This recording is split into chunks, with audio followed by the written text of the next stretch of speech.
नमस्कार, live cities की 9 दिन भर बिहार में आपका स्वागत है। मैं हूं आपके साथ प्रीति झा।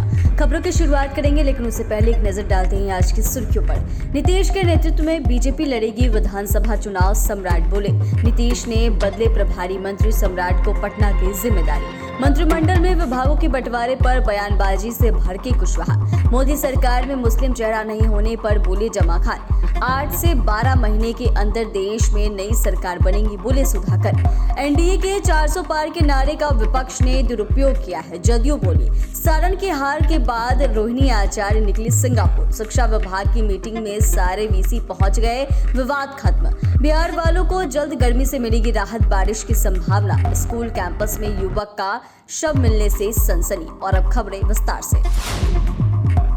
लोकसभा चुनाव 2024 के बाद बीजेपी कार्यकाल में आज पहली बार समीक्षा बैठक आयोजित की गई। इस बैठक में उन सीटों पर भी चर्चा की गई जहां बीजेपी और उसके सहयोगी दलों को हार का सामना करना पड़ा था।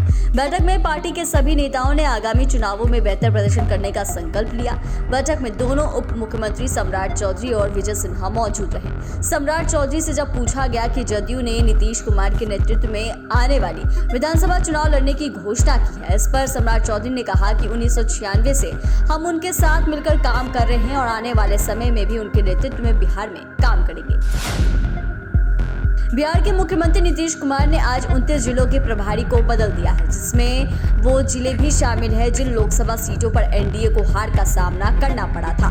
नीतीश सरकार ने जिन जिलों के प्रभारी मंत्री बनाए उनमें दोनों डिप्टी सीएम सम्राट चौधरी और विजय सिन्हा भी शामिल हैं, जिनमें 9 चेहरों को 22 जिलों की जिम्मेदारी मिली। वहीं 20 मंत्रियों को एक जिले का दायित्व सौंपा गया है, जिसकी सूची इस तरह है।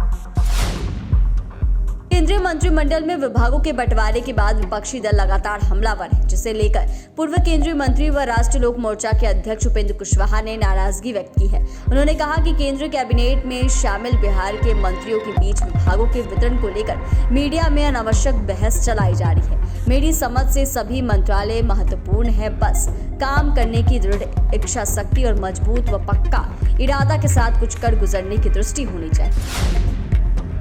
केंद्र में नई सरकार बनने के बाद यह चर्चा जोरों पर है कि अल्पसंख्यक कोटे से किसी को भी मंत्री नहीं बनाया गया है, और इसको लेकर आज बिहार सरकार के मंत्री जमा खान ने बड़ा बयान दिया है। उन्होंने कहा कि किशनगंज से हम लोगों ने जिन्हें टिकट दिया था वह चुनाव नहीं जीते। यही कारण है कि किसी भी मुस्लिम को केंद्रीय कैबिनेट में जगह नहीं मिली है।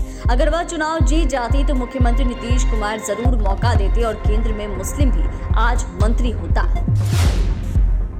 लालू परिवार की पार्टी आरजेडी के नवनिर्वाचित सांसद सुधाकर सिंह ने बड़ा दावा किया है। उन्होंने कहा कि देश की नई सरकार ढीली ढाली है और 8 से 10 महीने के अंदर देश में नई सरकार बनेगी और इससे किसी को कोई हैरानी भी नहीं होगी।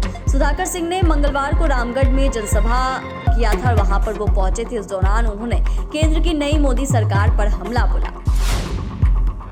लोकसभा चुनाव में एनडीए का 400 पार का नारा खूब गूंजा। हालांकि आखिरी चरण आते आते ये नारा थोड़ा कमजोर जरूर पड़ गया। और क्यों 400 पार का नारा फ्लॉप साबित हुआ है और क्यों एनडीए 400 के करीब नहीं पहुंच पाया, इसका खुलासा जदयू के वरिष्ठ नेता केसी त्यागी ने किया। उन्होंने कहा कि विपक्ष ने 400 पार के नारे को संविधान परिवर्तन से जोड़कर इसका दुरुपयोग किया है।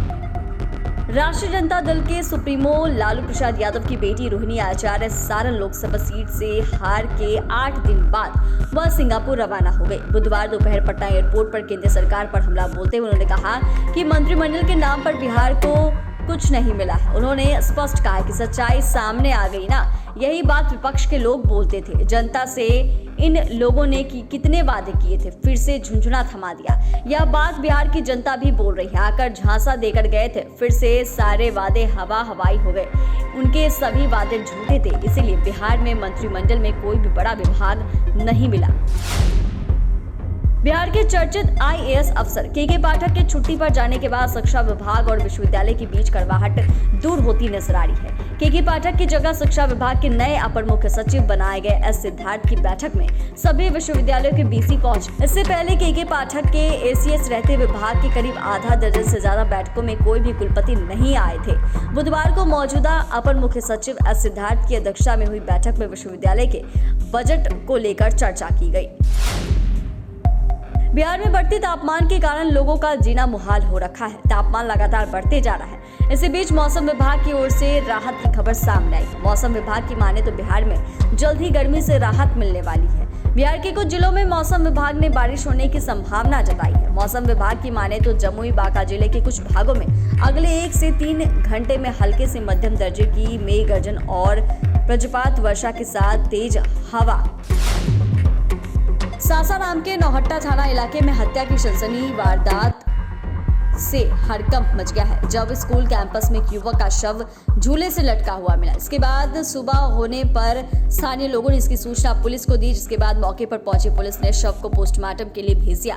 खौफनाक तरीके से की गई हत्या की इस घटना से इलाके में दहशत है। चैनल को सब्सक्राइब करें, फेसबुक पेज को लाइक करें। धन्यवाद।